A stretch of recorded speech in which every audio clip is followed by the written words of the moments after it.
Welcome to Another Education is Possible, a podcast about education's radical potential. I'm your host, Jordan Corson, and I'm here with our six guests, the Education, Genocide, Liberation class. This is our last class together, our last formal class. It's possibly our last episode. I'm not sure. It is our last formal, exhausted Thursday night at 6 with children and animals and backgrounds that podcast listeners don't get to see. So I'm going to do a bit of an intro and frame what this episode's going to look like. And I want to do that by talking a bit about how this class podcast came together. So this is a class called Education, Genocide, Liberation that I regularly teach at Stockton University. This semester, I wanted to have it be only graduate students, and that meant that only the six of you registered.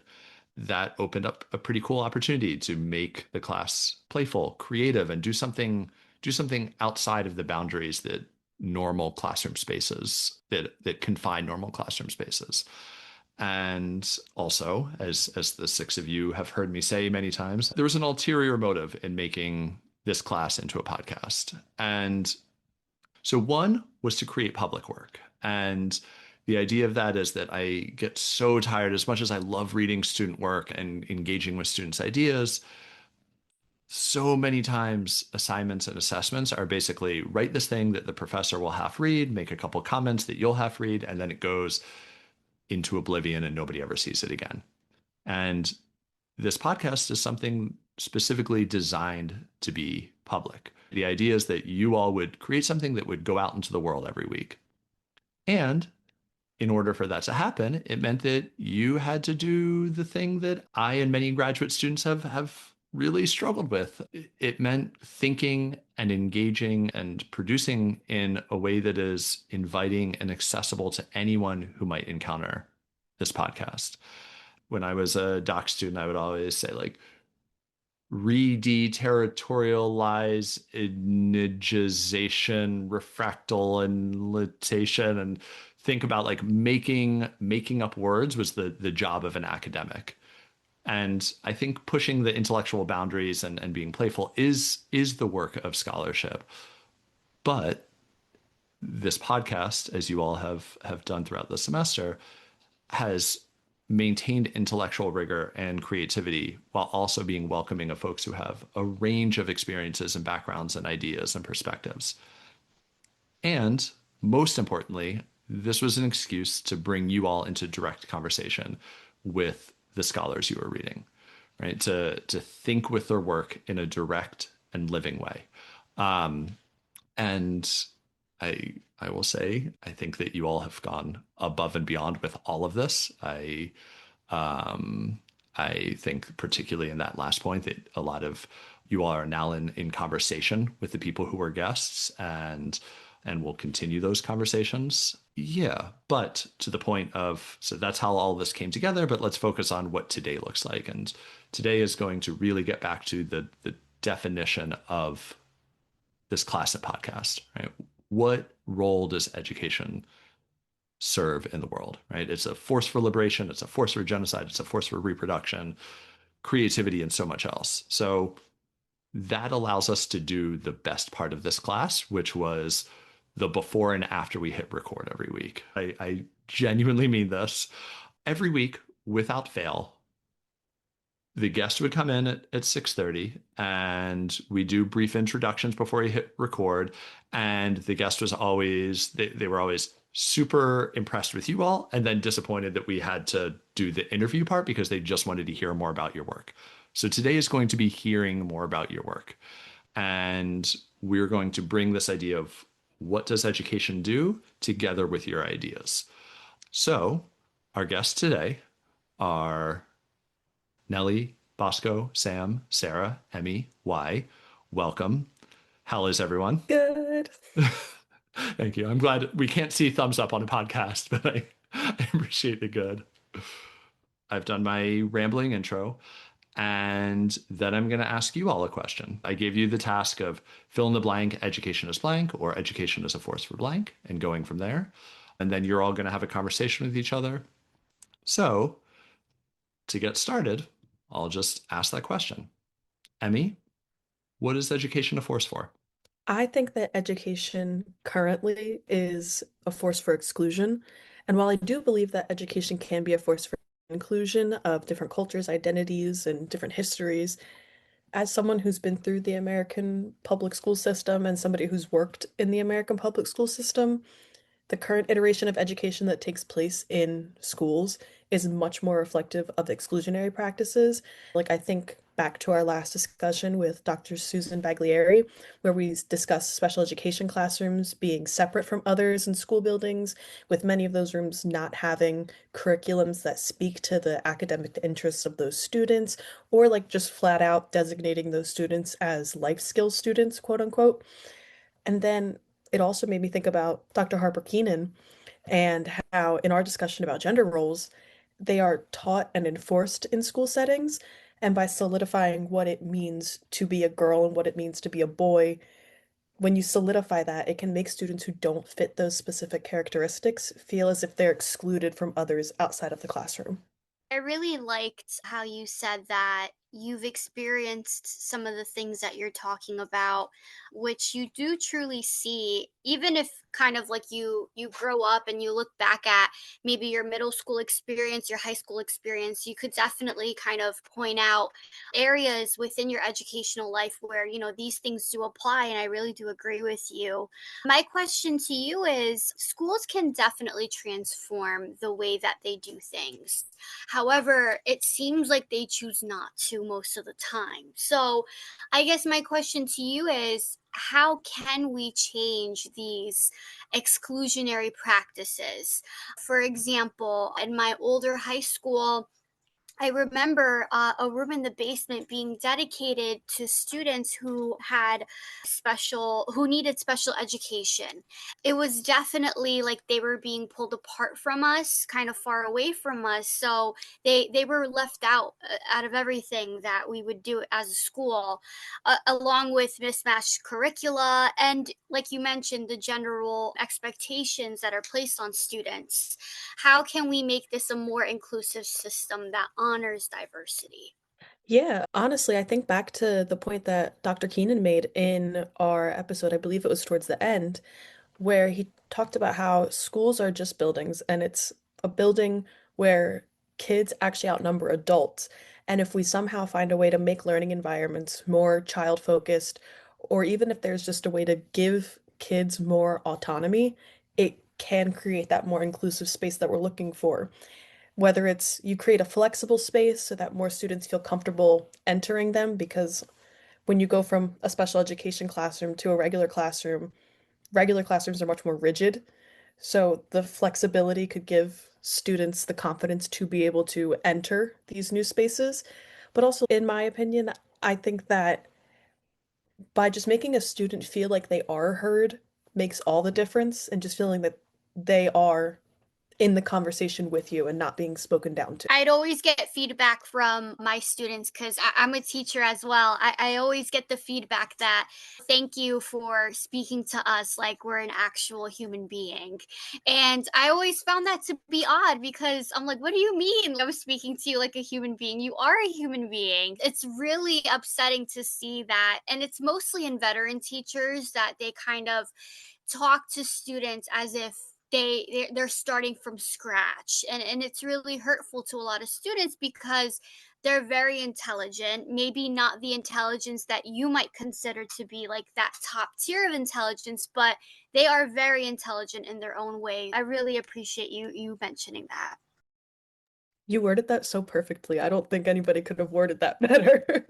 Sarah, what you're saying and what Emmy shared makes me think actually back to Dr. Chandler Miranda's episode where we spoke about counterpublics and the ways that groups build affinity spaces. So I'm wondering whether it's Sarah's classroom closing the door and building a space apart from an oppressive public school, or the way that you were talking, Emmy, about the ways that students build together against exclusion. I'm wondering what role you see affinity playing in this idea. From my understanding, I think affinity plays the biggest role in it because a lot of times people get placed into criteria based off of what the public can see, if that makes sense. So if you have especially a visible disability, you get put into a group of people who have similar visible disabilities to them without any real recognition for interests or what you might have an affinity to.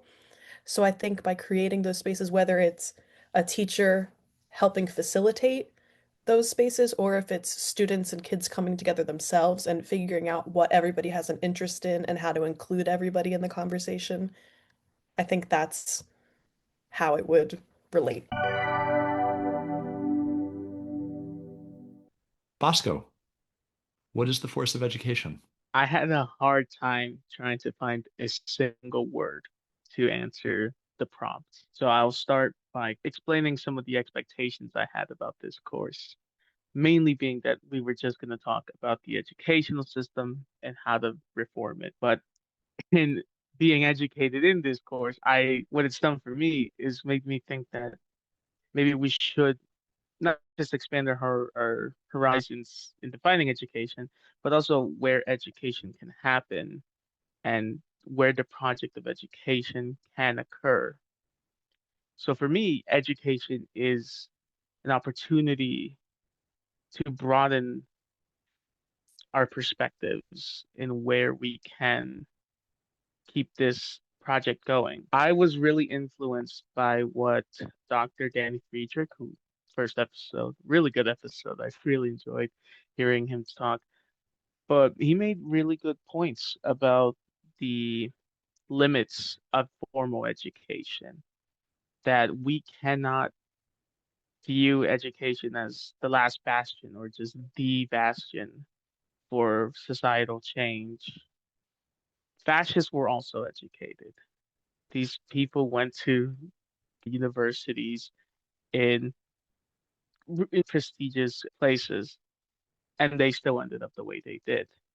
So, and also he mentioned that teachers shouldn't really put that on themselves, that they have to put this mountain of pressure that, yes, they should figure out what they can do within their classroom, but don't expect to be the savior. There's only so much that you can influence in the class, and whether or not that lasts after you're not there is just up to luck. And in studying in this course how educate the current formal institution of education developed, the way I've come to understand it is that a lot of the systems were made to address just a growing population. So it was to make education as digestible for everyone, students and teachers, to help create the state, create workers for the state.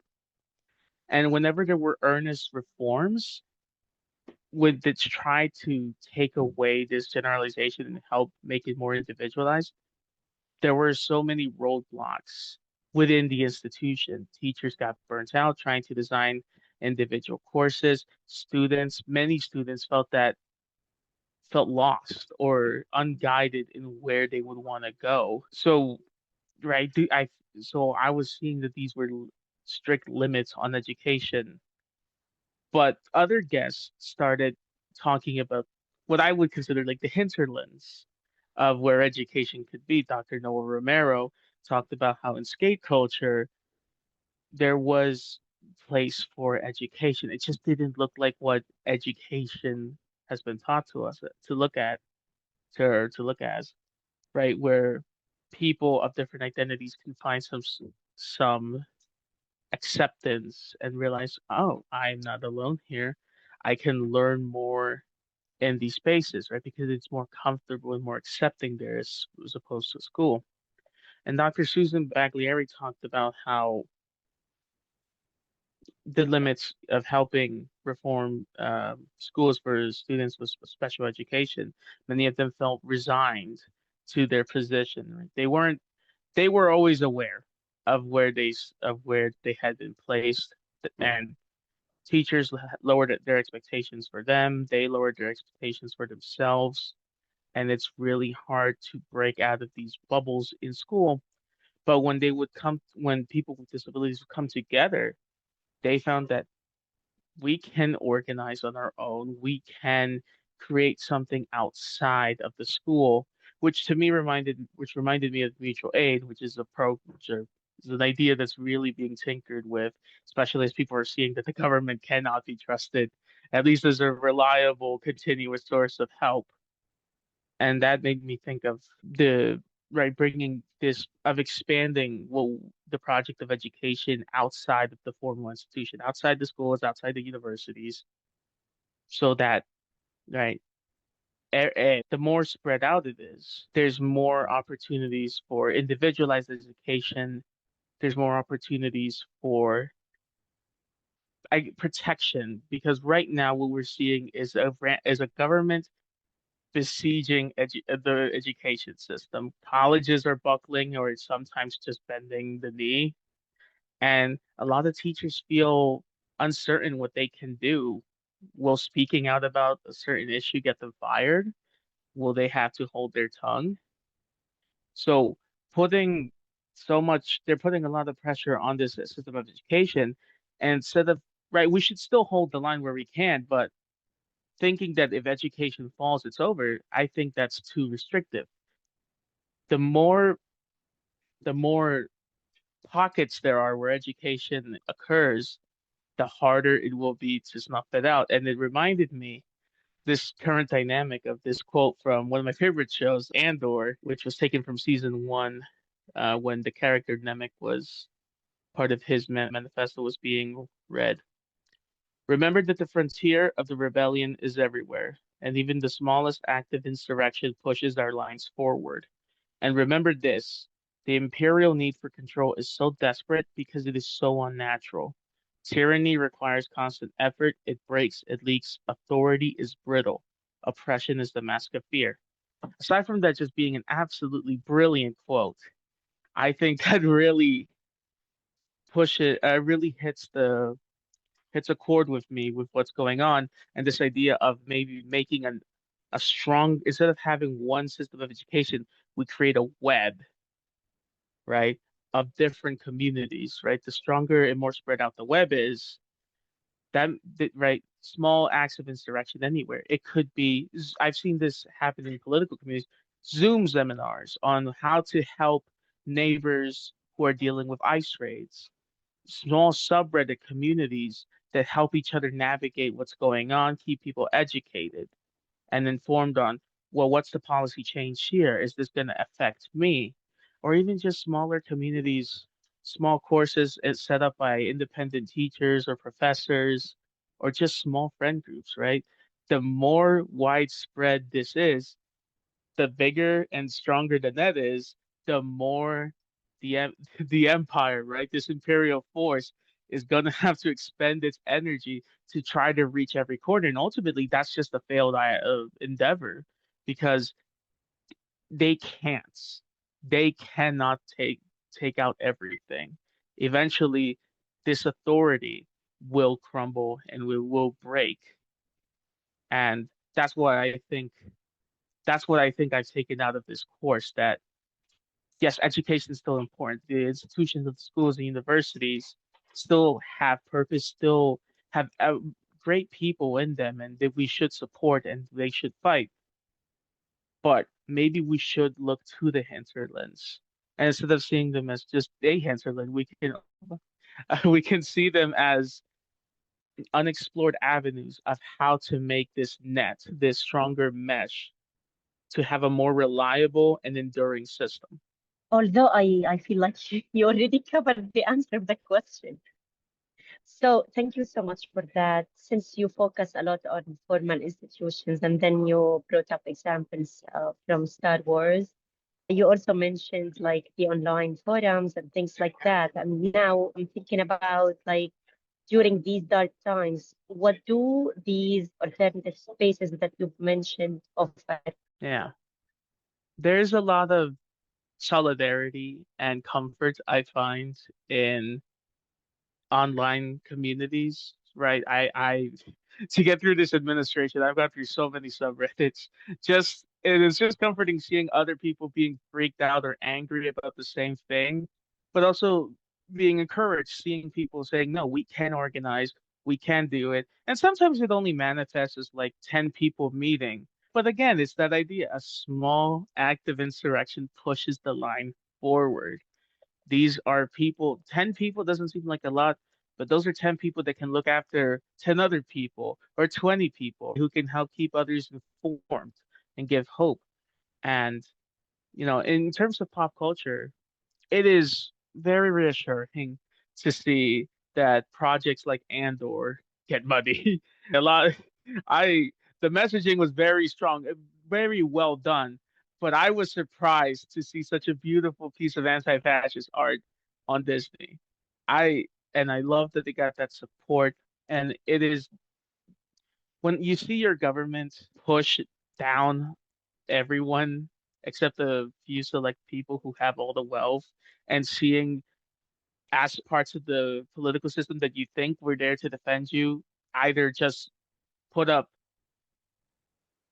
symbolic resistance or just completely buckle. It is nice to see that at the very least in the movies, in the shows, and art that people make in these cultural places, that these messages of acceptance, of resistance to imperial forces are still resonating with people and driving them into action. And right, so like a lot during the No Kings protest, a lot of people were saying, um, I have friends everywhere, which was taken from Andor that was their little code phrase they would say to identify each other.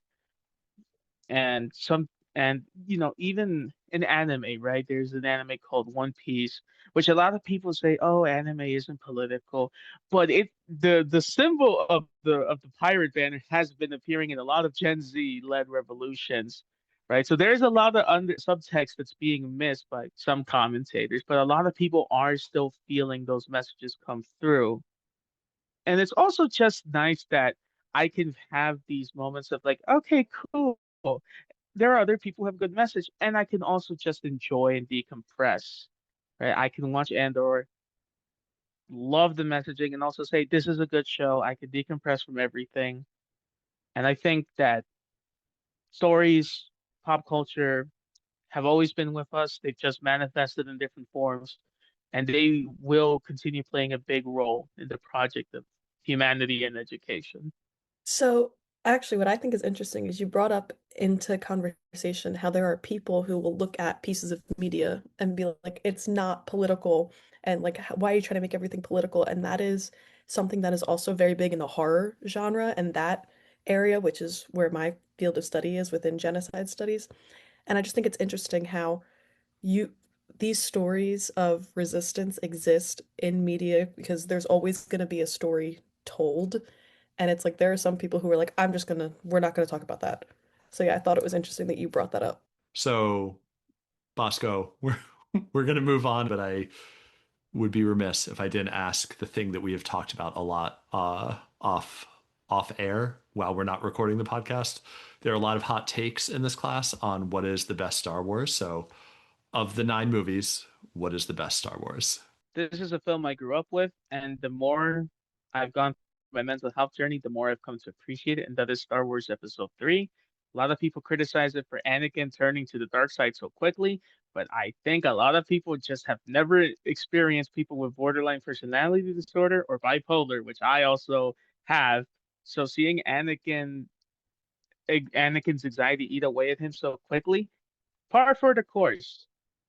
So, and unintentional representation, also just a really good message on how democracy can crumble and the warning signs we should keep it tabs on. Also, it's the Clone Wars. I just love any Clone Wars project.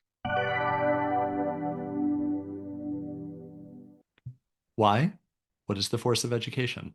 In my opinion, I believe that education is a force for resistance towards any kind of erasure of the community's identities.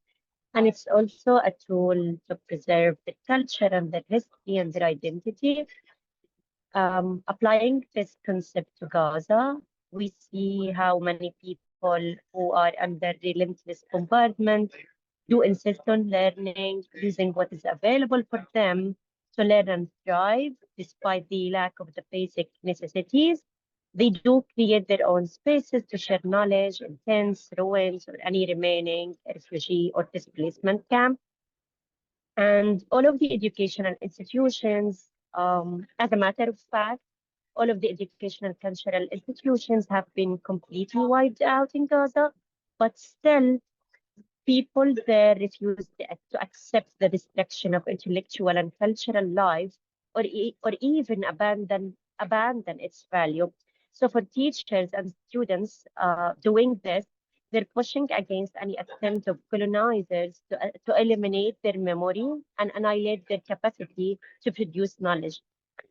In addition to that, in spite of the internet cuts, when students write their diaries, teachers record their classes, and university professors collect testimonies, here they're bearing witness, challenge any counter narrative that silence or mute their voices, and keep evidence that might lead for any future accountability. In our podcast, we interviewed Dr. Ahmed Kamal Jnena, who is a university professor at Al-Aqsa University in Gaza. In that episode, he emphasized how education means resilience for people in Gaza, and resilience means sumud in Arabic. And he emphasized that, like, by insisting on education, we're saying no to scholasticide, and scholasticide, for those who don't know what it means, it's a term that was coined by Karma Nabolsi, who is a Palestinian scholar. She coined that term after the 2008-2009 assault on the Gaza Strip. And what we really mean by this term is the systematic and deliberate destruction and attack on the educational system as a strategy of elimination and domination. So the goal here is to destroy any attempt to produce knowledge. So that's why, like, this targeting takes places to everything. It takes places in schools, libraries, archives, curricula, teachers, and any academics or anything that can make education possible under such circumstances. So in his opposite, he also elaborated on how educational practices can also emerge even in times of war and conflict and starvation and specific. So for Palestinians in Gaza, education is also a means of survival. And we come to realize that education is not limited to formal schooling, but it's also a continuous battle over who gets to remember, imagine, and simply exist. And it's a way to resist any kind of erasure to the identity of the Palestinian people. Thank you so much, Wai, for your answers. And based on that, I would like to ask you some more. What role do you think should educational institutions play in ensuring that learning contributes to equity, fairness, and the fight against injustice? In my opinion, I believe that educational institutions should always help make the world more fair for everyone. The role is not just to teach facts and spoon feed students, but also to teach them how to think, how to question, how to understand inequalities. And academic institutions should also create safe places where everyone feels valued, respected, included, and able to succeed, no matter what their background is. They should teach students about histories of injustice, encourage critical thinking, and help them recognize unfair systems in society. They should also support students who face obstacles or barriers, offer equal opportunities for everyone, and challenge any kind of discrimination when it emerges. So in simple terms, education should give people the tools they need to understand injustice and the courage and skills to change it and to challenge the system. Thank you so much, Wai. I think also in the case of Gaza, it is very difficult to overcome all the hardships and concentrate on education. I think it really demands courage to do that. So, Wai, I'm wondering, based on what you talked about Samud and resistance, about both the possibilities and limitations of solidarity, which is something commonly used here in the United States for those of us engaged in Palestine, the Palestine solidarity movement. And I don't mean that in terms of the limits, meaning like the suppression of activists and scholars' voices, but rather the fact that that becomes the conversation itself, right? Through talking about solidarity, we end up talking more about this professor who is fired rather than Palestine itself. When we say teach Palestine, we're talking about whether or not we should teach Palestine in a US classroom rather than actually just centering Palestine. So, what do you think? I believe that we need to start, like, in order to teach about Palestine, the first thing that we need to do is to teach about the history itself, teach about Palestine before 1948, the society, the culture, the Palestinian villages, and name the Nakba as a foundational event, not just a side note. And also, as what you've mentioned, center the Palestinian voices and their lived experiences by using the Palestinian scholars, writers, journalists, teachers, and students, include their testimonies, diaries, poems, oral histories, and always give agency for the Palestinian people and do not portray them as victims or mere statistics or mere numbers. And we should also refer to when we teach students about Palestine or when we show solidarity about the Palestinian to the Palestinian cause, we should teach structures, not just events, and refer to the settler colonialism system, the apartheid, the occupation, the siege, and talk more about how these policies do shape our life as Palestinians.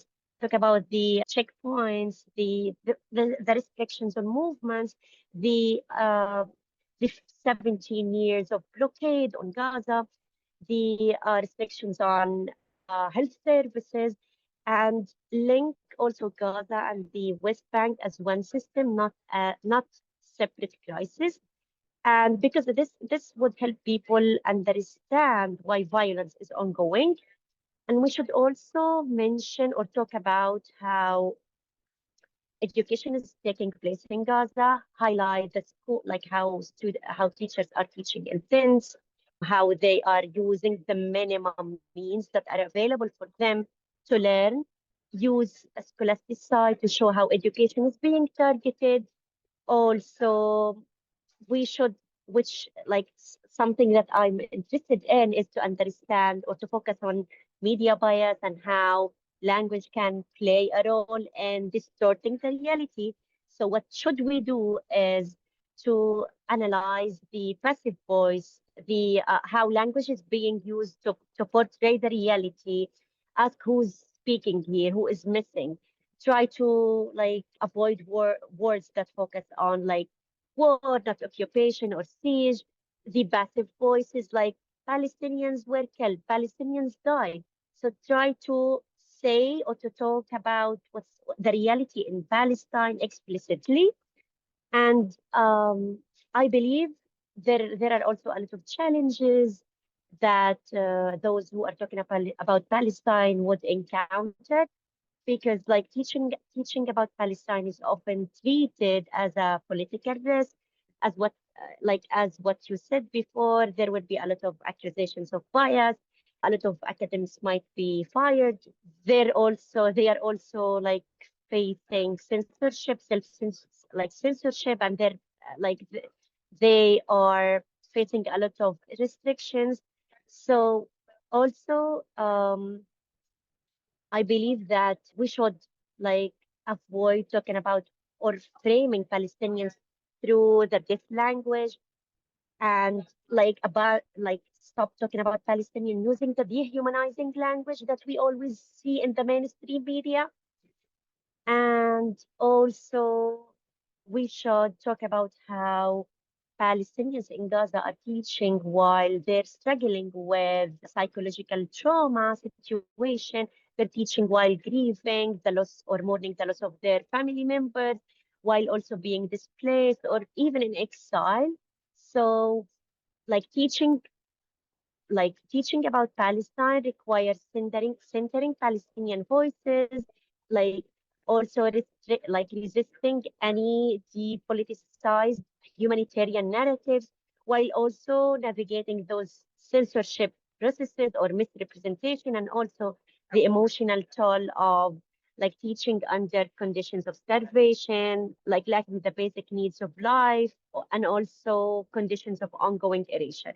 Yeah, I think there's a big connection there to Dr. Shatara and Dr. Salo's work from an earlier episode this season.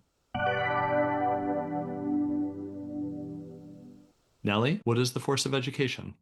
To my mind, education is a force for fighting injustice, and education has the power to challenge systematic inequalities and social injustices by developing critical thinking and knowledge.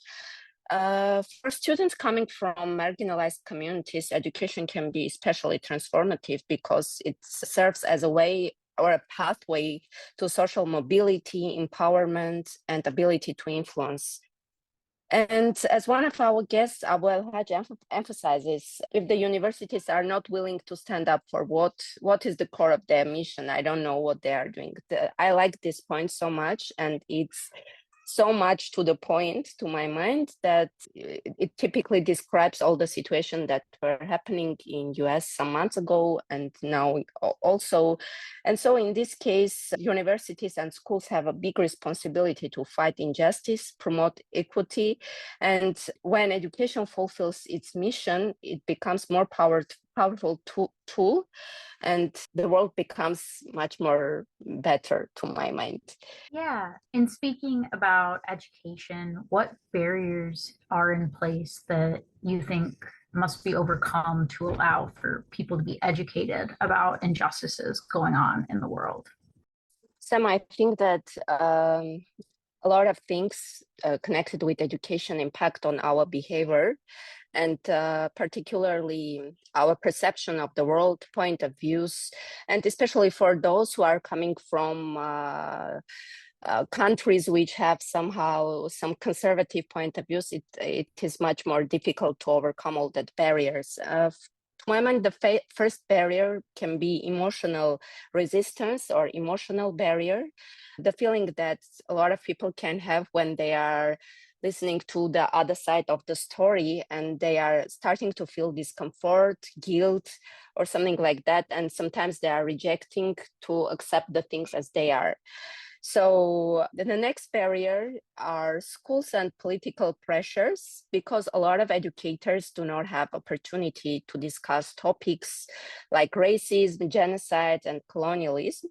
And in order to overcome all this, I think there is need to have a courage and to give opportunity educators to develop critical thinking among their students, and to make a better developed and better place to live, and also build some roots for future generations to know more real stories than are taught in schools or universities. Yeah, the first part of what you said really resonated with me because so many people will experience discomfort, as you were saying, and they aren't able to recognize that while they are uncomfortable, they aren't in danger, that like their life, their experiences aren't being threatened. And so it's easier, rather than challenging their ideas or beliefs, to write them off as attacks or as illegitimate, uncredible, rather than challenging their own biases and learning. Thank you, Nidhi. I actually have one question. I'm really interested to know more about the responsibilities that you believe that schools and universities and academic institutions have when it comes to challenging injustice and supporting any marginalized community. And can you give us any example for that? I think in a better world, universities and schools should always stand to the side of justice. But a lot of cases when there are political aspects that do not let universities or higher educations to speak up. But as I mentioned, in a better world, these kind of institutions should keep solidarity and always stand by the side of the students, especially those who are coming from marginalized countries or groups or somehow displaced students. Of course, another important factor to my mind is always speak up, never afraid, speak the truth, and give a chance also students, scholars, write different papers on topics that are not like so popular. And also holding seminars or conferences can be another way on that pathway. So I think that, of course, in this case, schools and universities have huge responsibility, but political pressure can sometimes be a huge difficulty for them and can be a big challenge.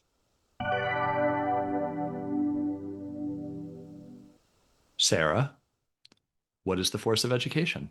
Education is seen in my eyes as a force for understanding generational history. We don't see it, but education is definitely the bridge between the past and the present. It provides learners with the tools to discover family stories, cultural traditions that essentially shaped previous generations. And by studying history or literature in the classroom, students are able to gain empathy and context. They understand how decisions, struggles, and achievements shift across time. So, how that changes through the generations. This deeper understanding helps communities preserve heritage. They learn from past injustices, and they build more of like an informed future where each generation can both honor and reflect that legacy. As one of our guests, Kathleen Golden, also, if you're watching this, Kath, you the goat. Okay, I just want to put that out there. But she asks us, how can one moment in time of my mother and my grandparents and their generation fuel a lifetime of work in my own life? And her question just captures what every child, what every young person around the world quietly wonders. How do these choices, sacrifices, and story of those who come before become the raw material of our own purpose? And through education, history, family narratives, we learn to trace those moments and connect them to this broader understanding and shape them into an intentional action. When classrooms honor live experiences and teach students to ask generative questions, a single moment can indeed become a compass. And this compass essentially guides our careers, it guides activism, creative work, and essentially our legacies. And I think that's very powerful. Um, Generational history is something that we may have not known about throughout our lives. It's something that you might even learn in a textbook, and Kath actually speaks on that as well, how many people who had parents or grandparents in the Japanese internment camps in the United States didn't even know that their family members were in these camps until they read it in a textbook in their classroom. So that's something that I've always resonated with because I come from a Turkish background, and growing up, Turkish was actually my first language. I took a lot of pride in being Turkish. And when I reached my senior year of high school, I decided to take a class named Holocaust and Genocide that changed my life forever. And my teacher was the best because he taught injustice in a manner that no teacher taught that before. He was not afraid to speak his truth, and I truly appreciated him. And he was the one that exposed me to the Armenian genocide. And I've never felt so ignorant in my life. Learning about that and then going home to my parents and asking them about it, and then hearing them tell me that they don't teach that in their schools when they were growing up back in Turkey. I was in a state of shock. I genuinely wanted to learn more. I wanted to do my part and educate kids, and I would never want anyone to feel the way that I felt. So that's why I decided that I'm going to continue this long journey in education, because again, that's something, a generational history that I learned through a textbook, something that was never taught to me, but it's something that's so important. And in a way, people don't feel like they're doing this. They do it intentionally, but they try to erase that history by not speaking about it. And it's understandable. Sometimes it makes people feel uncomfortable, but to talk about it is to acknowledge that. So I do genuinely believe that, yes, sometimes history can be hurtful to talk about, but it has to be talked about and it has to be taught. And educational systems that are kind of sheltering their students and not exposing them to, these real life situations that have actually happened and impacted people and their generations to come, is damaging to our youth. So I feel like the sole purpose of education is to constantly educate our youth about generational history.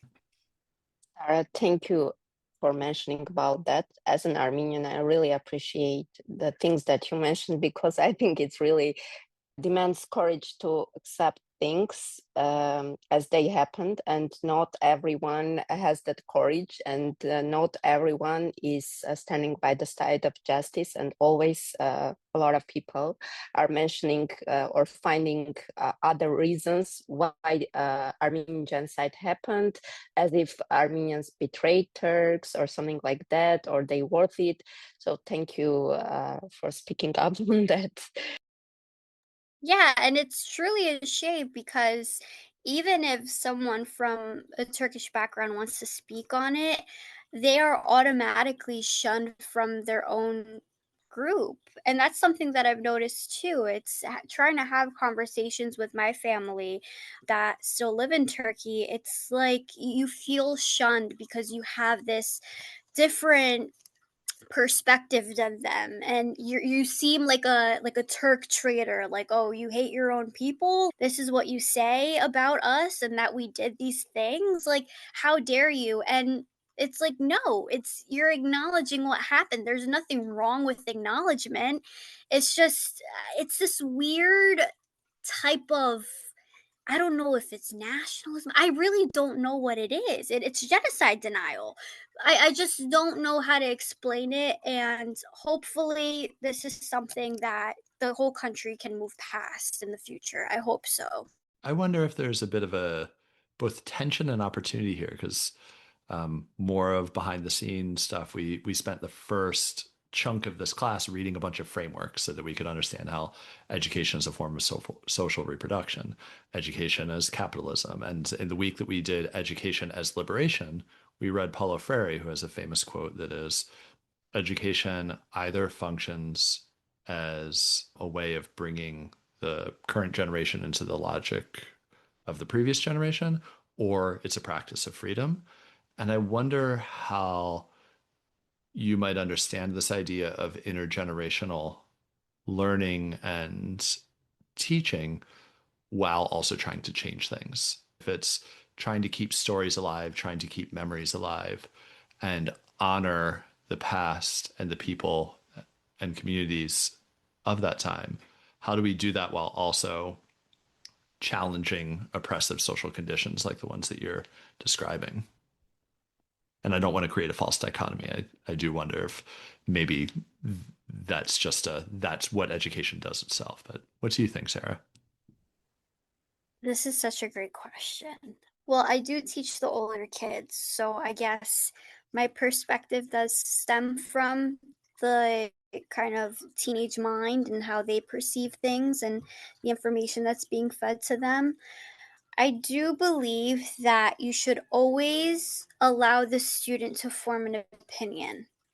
So even though this is how I teach and this is how I educate those in my classroom, I will always leave space for students to mold their own minds and to come up with whatever outcome they want, whatever content they want to pick up and memorize for the rest of their lives.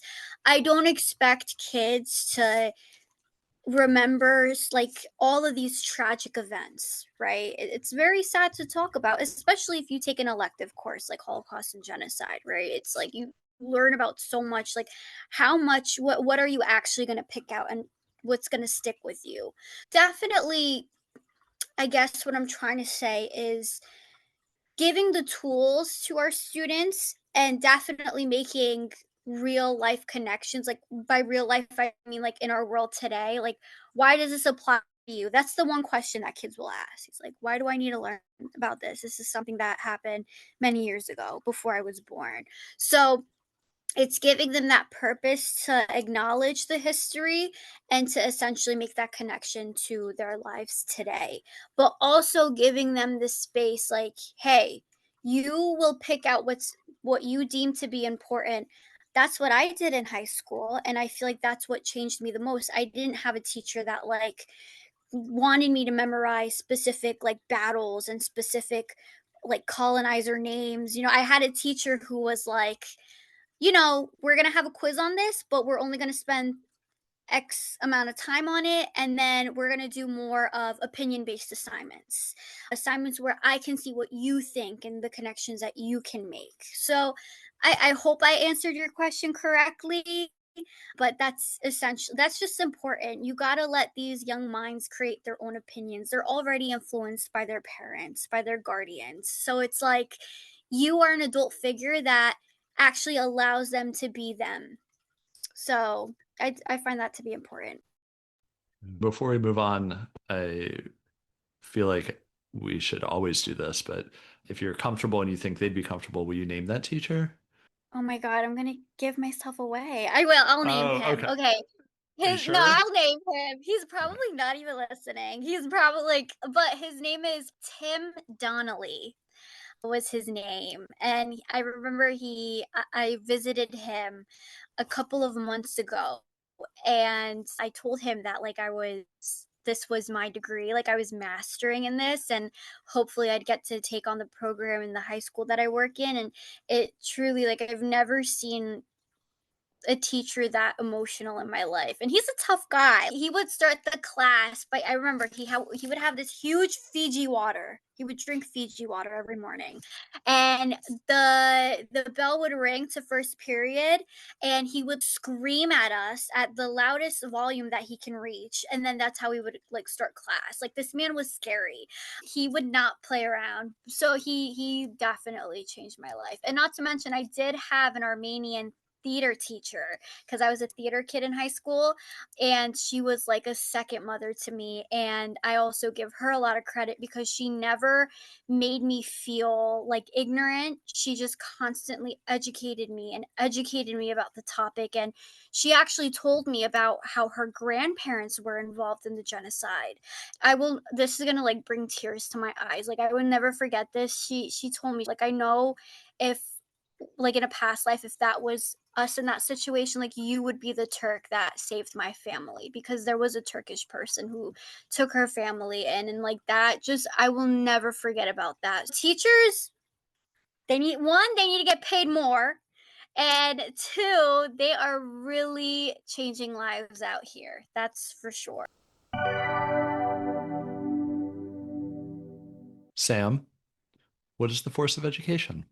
So picking education down to the bone, I think that education serves as language and is language, in the sense that education is the means through which we find the words, ideas, and concepts to explain the world around us. And depending on the education we receive, we may have wildly different languages or frameworks through which we perceive and understand the world.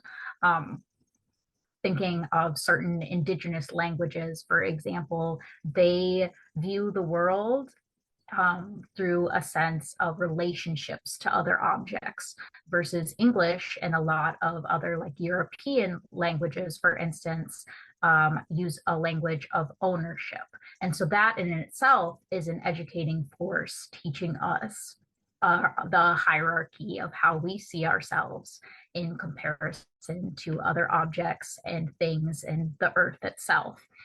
Also thinking about how other cultures see time, how other cultures see space.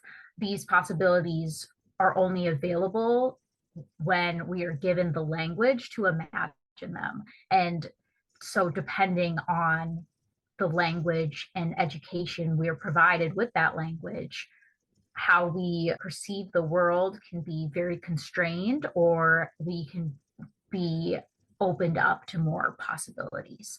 And so, thinking of our discussion with Dr. Harper Keenan, he really spoke to how education teaches us gendered, racialized, and embodied ways of thinking and being. And these create perceptions of normality and deviance, and these often aim to constrain and define our behaviors. And Dr. Noah Romero and Susan Baglieri's work, they acknowledge these tensions, but they also offer transformative educational potentials that often begin with the words we're using to describe ourselves and our relationships to other people and cultures in the world more broadly, and the world more broadly. And so without some form of language, we are unable to learn, understand, or educate other people.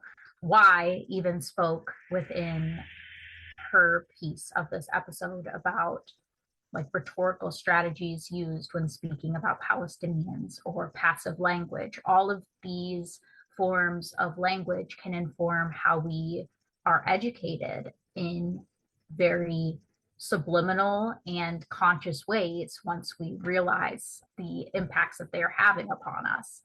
And so I think language can be very constraining and make it difficult to imagine new worlds or new possibilities.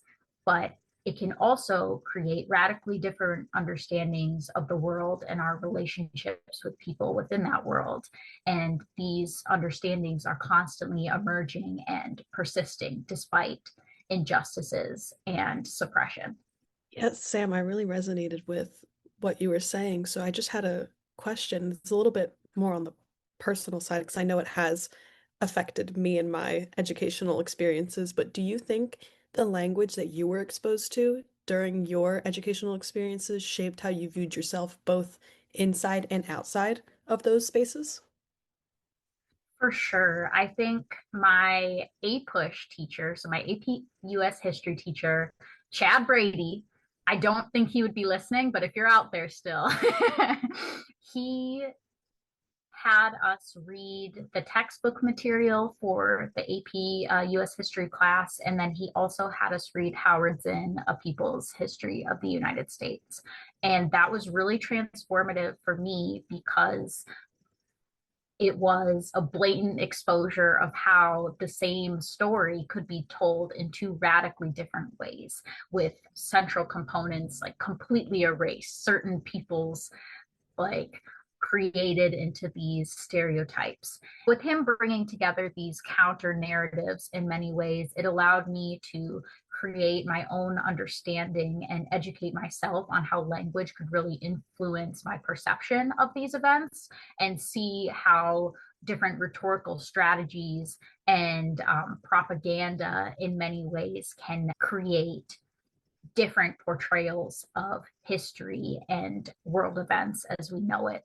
I think largely outside of the classroom in my theater classes. I took drama classes, Drama Nerds Unite, and also as part of the theater department. But I think there was a really large resistance and like activist space within those. We did the play To Kill a Mockingbird my sophomore year when the Ferguson protests were happening, and when the Black Lives Matter protests and the die-ins and things were happening. And so we used that as a space to, we did a die-in at the beginning of our play.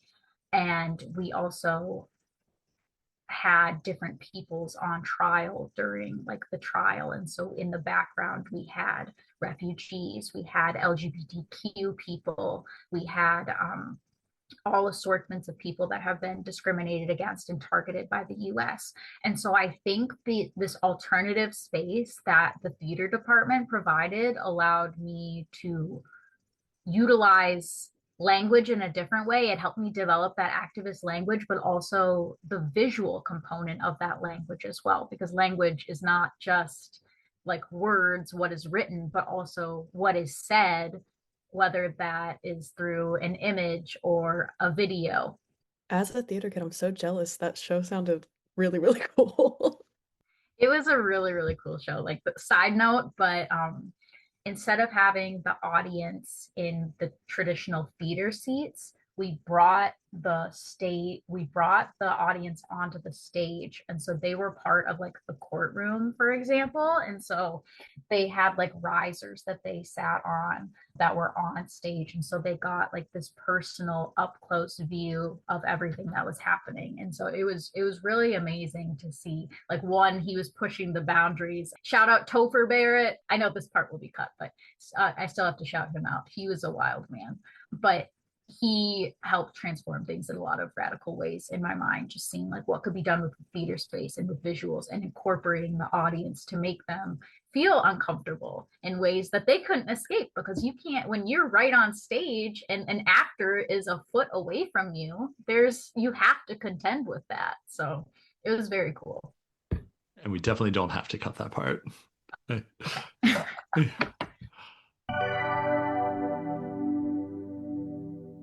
All right. It's going to be cheesy, but it's a way to bring us together. Do you all want to hear my answer? Okay. So, I see education as movement, and I mean that in every possible way that I could think of that term. If we're thinking about, we've talked a lot about social movements in this class. I think about education driving social movements, just as activism informs educational work. In the material sense, I think that people move toward education, and they move for education, right? That means thinking about kids who live in Mexico and cross the border for school every day. As Y pointed out earlier, it means Palestinian kids who wait in really violent checkpoints and have to navigate borders every day while going to school. This might be a preview of some things we'll talk about soon, but the idea of building a world without borders is educational itself.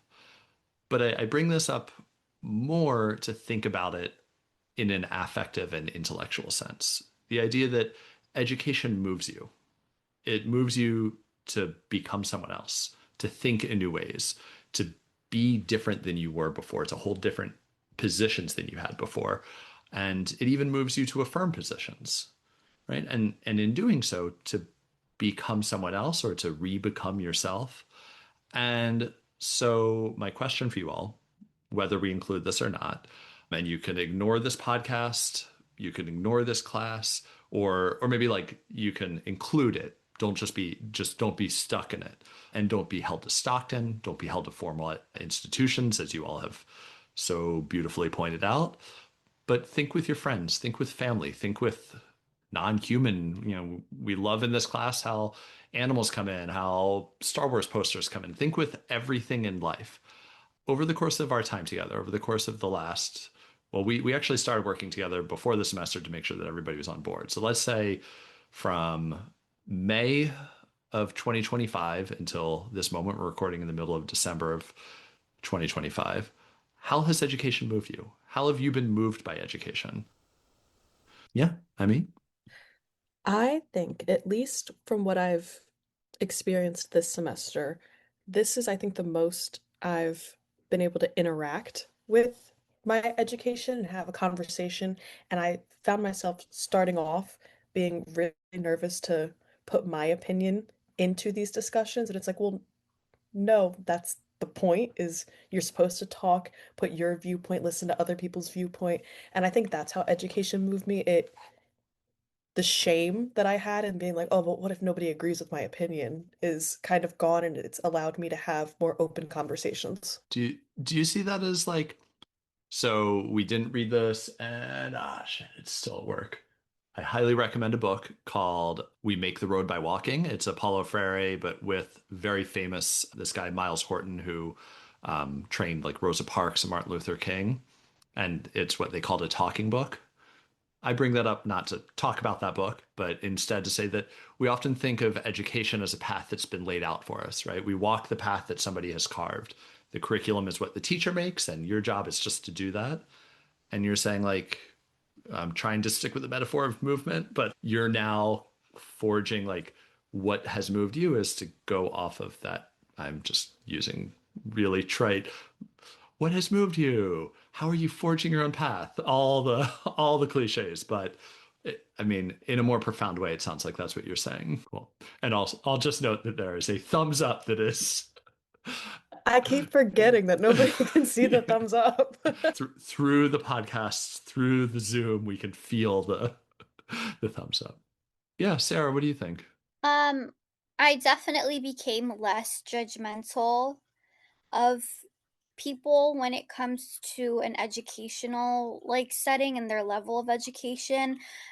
This doesn't apply to my students, by the way. This applies to grown adults who I feel like I hold adults to a higher standard, and I'm always like so mad at myself when those standards aren't met. But I've become less judgmental in the fact that education doesn't mean what level degree you have. That means nothing. And we've talked to so many people who have experienced education on different levels, whether it's like a community based education, cultural based education, and whether it's like for the good or the bad. So definitely not judgmental. I've been using it on every little thing, actually, believe it or not. You might be saying, oh my gosh, like you think about this class outside of, yes, I actually do. I actually rewatched my favorite show, Mindhunter, one of my favorite shows. And if anyone is looking for a good show to binge, definitely watch Mindhunter on Netflix. But the main premise, I'm just going to relate it to like TV real quick and how I've used this class to kind of like connect to the show. But basically it's about how the FBI starts their behavioral science unit and how they start interviewing these like serial killers, and everyone around them is like, why are you doing this? It's a waste of time. Like, these people are monsters. And the unit is like, no, no, no, like we understand that, but there's something to this. And it kind of relates to like my generational history too. Like, every time they interview these people who committed these like horrible, horrible acts, there's a trend. There's like this type of education that they get, not to say like in a school system, but in their homes. And like I was like sitting there watching this, I'm like, wow, like it's all making sense now. Like, these people are monsters. Like, I'm not trying to justify them. They're humans. Like, I feel like by calling them monsters, we're giving them like the pass to be like not be okay with what they did, but to be like, yeah, it's expected out of monsters. But I don't know. Does anyone get what I'm trying to say? You're like, oh wow, everything is so different now because education is just more than the school system that we're used to. But yes, I just want to make that connection. First off, if you didn't see in the chat, I said we need a campaign to get a season 3. But also, it sounds like what you're saying is that we have these kind of taken for granted and very abstract ways of thinking about things. Oh, it was a genocide. It happened, right? Like these things that are assumed to be natural. And without interrogating them, we open up space to let them just happen again and again and assume that, yeah, it's fine if they happen. What are we gonna, I'm not gonna make this about gun control and all of that in the US, but I always hear that argument of like, well, what are we gonna do? It's like, well, do something. um, yeah. Why? I want to talk about my experience after this, like during this semester. This is my second semester in the program, and I actually appreciate how the professors gave me the opportunity to open up and talk openly about my political views especially that it's very sensitive to talk about our cause as Palestinians. What I really like the most here is that how education is not about memorizing facts, but it's about how you think in a critical way, how you reflect on things, how you start to question everything, how you relate and how you give examples and how you analyze every piece of information. And what I really like is that in all classes, I always feel valued, appreciated. I don't have any fear to talk about anything. And even sometimes, like at first, I used to feel, oh, somebody's gonna judge me because I don't know this, because I have I come from a different background. English is not my native language, but day by day and after each class, I started to like abandon those fears and talk more and be more involved in classes. And what I really think education is about is, for me, education is what happens after you finish your classes. It's about how you put those lessons into your real life situation. It could be through a conversation with your friend, a small talk with my kids. It could be through like writing something or reflecting on something. So it really, for me, it is what happens after I finish the class, because every time I finish the class, I keep thinking, like a lot of ideas just pop up into my head. And then I start to share them with my husband, my kids, and my friends. I go a lot with Aliyah and Bren, by the way. And during our conversations, we start to exchange everything. And then I always realize that there are a lot of things I still don't know, but still, these are the like great opportunities for me to learn in an informal way. Yeah, I love that. Somebody who I wanted to have on the podcast who's an amazing anthropologist. I don't want to say old. She's much older now. Shirley Bryce Heath has this thing where she talks about like the greatest education is folks, shout out fellow theater nerds, leaving the theater and just walking home and talking about it, right? Going to a museum and when you walk home. And yeah, I always have this feeling on Thursday nights when we finish class where I'm like, I am so Tuesdays and Thursdays are so long. I know they are for all of us. And I have this kind of mix where I'm like, I'm so tired and also so amped up. And it's like I'm like buzzing with ideas and you want to process and think about. And yeah, it's that second part, right? It's after you finish the article, you're like, oh, I want to digest this and think about this. And yeah, I love that. And I think that maybe that's why I keep hitting on like that my favorite part of this podcast is the part that doesn't appear. It's after we take a little break and the guest leaves and then we all come back together and what happens there. And shout out to former education genocide liberation students, Aaliyah and Ren. I think one thing this class, the whole process has really solidified, and it also ties into just my journey with my own like medical issues. Like I've been pretty straightforward with the class and on the podcast that I have narcolepsy along with some other immune and mental health issues that have made life a lot more challenging the past few years. And with our last conversation with Sue, but also in so many conversations that we've had. And it really comes down to the communities that are formed and the conversations that are being had. And the format of this class really allows, I think, everybody to participate in a meaningful way, like to feel more comfortable in participating and to have conversations in the field that align with our own interests and aren't just us reading pages, memorizing concepts and ideas, and then regurgitating information and hoping that we have the right answers that you want us to have about those materials.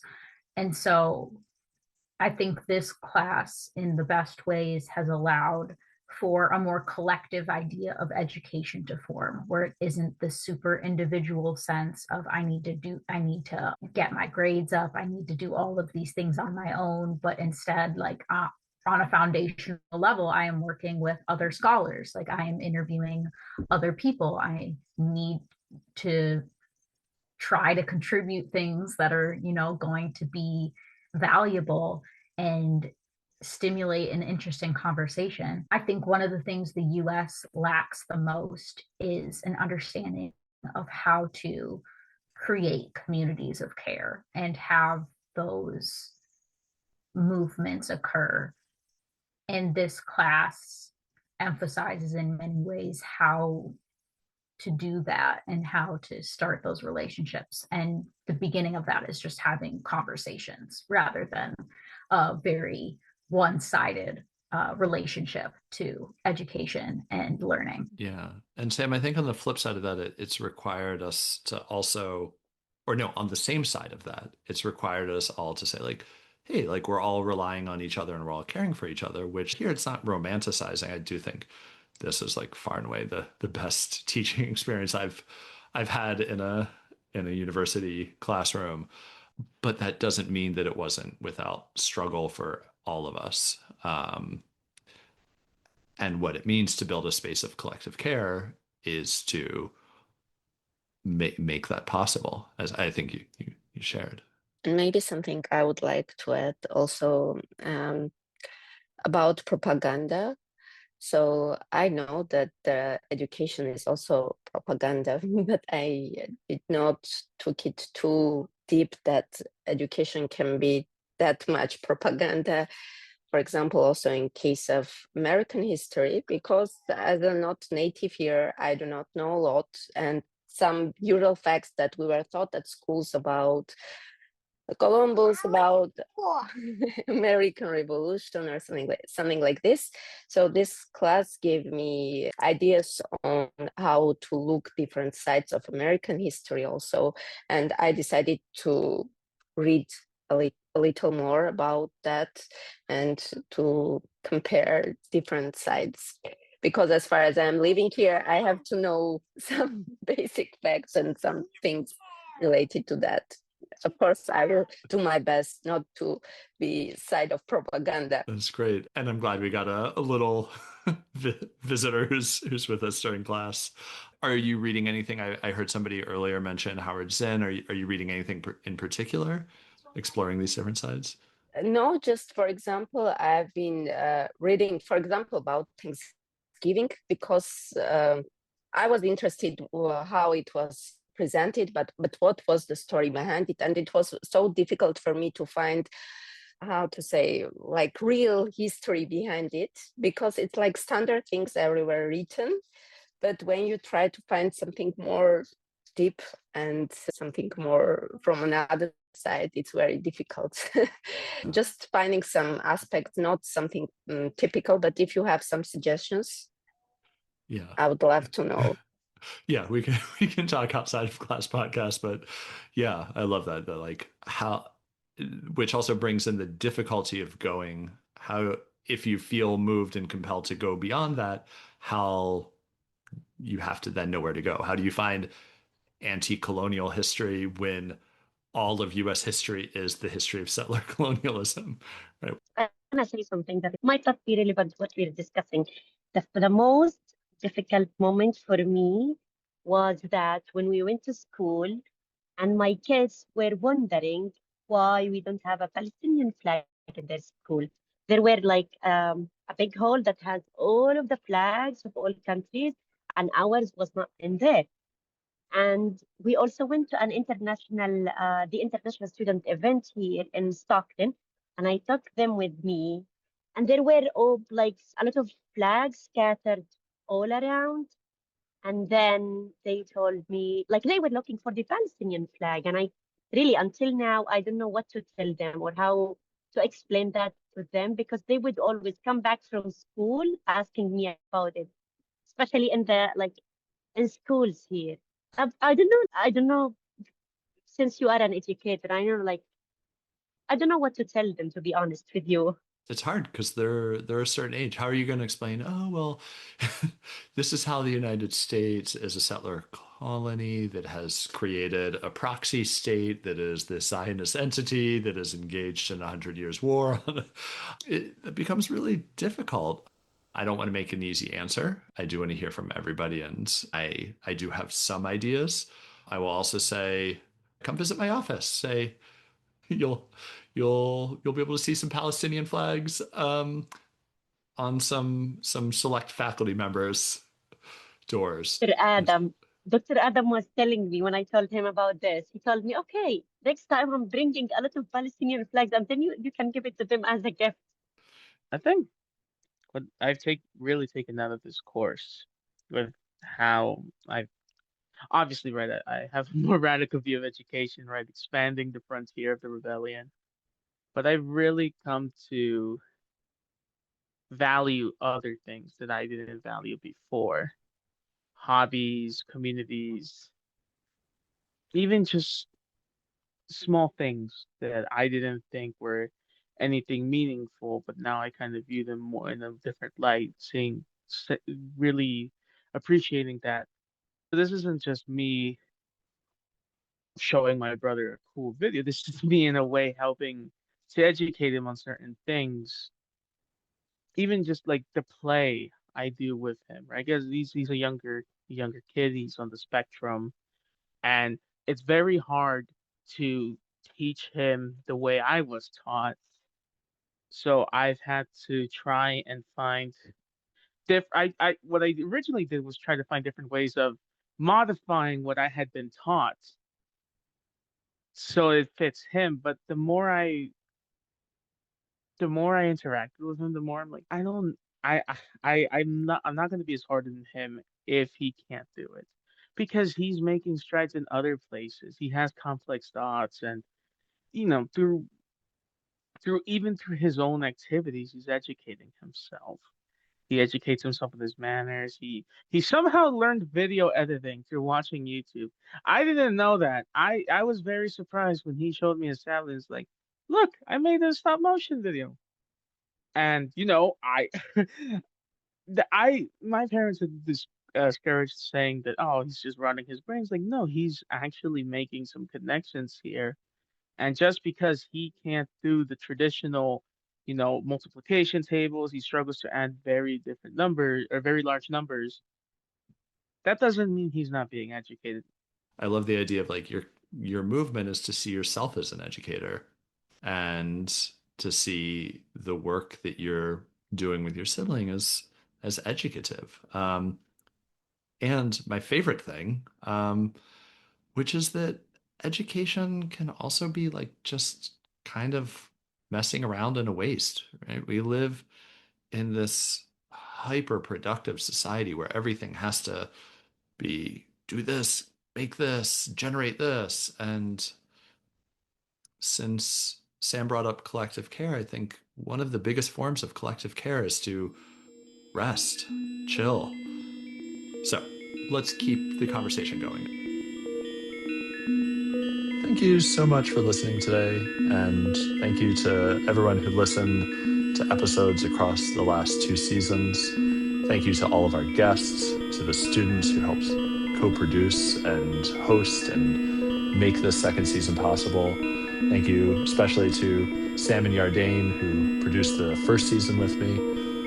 We're thankful for all of you coming to the show and listening and commenting and engaging. And we're not sure if we'll be back, but we will keep studying and struggling and finding a way to build other kinds of education and practicing the idea of this podcast that another education is possible.